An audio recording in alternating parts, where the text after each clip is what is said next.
What's up mga boss? Ngayon ay gagamitin natin itong ating baril na di-ere pang tiktik ng kalawang. Start na natin itong ating compressor at ihanda na rin natin ang ating mga safety equipment, bonnet, goggles, saka air plug.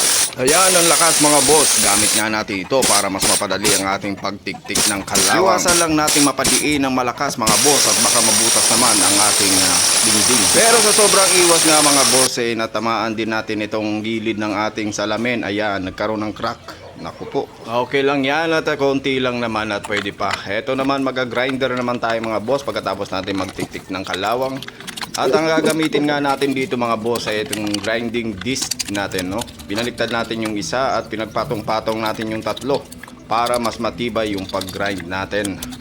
Etong idea na to mga boss ay nakuha lang naman natin sa ating trabaho sa barko. Halos ganito lang din naman kasi ang ginagawa natin sa barko mga boss. Kaya ginamit ko na rin mga boss ang ating natutunan sa ating personal na pangangailangan. Salamat mga boss sa inyong pag-follow at pag-like sa mga video na to. Hanggang sa muli.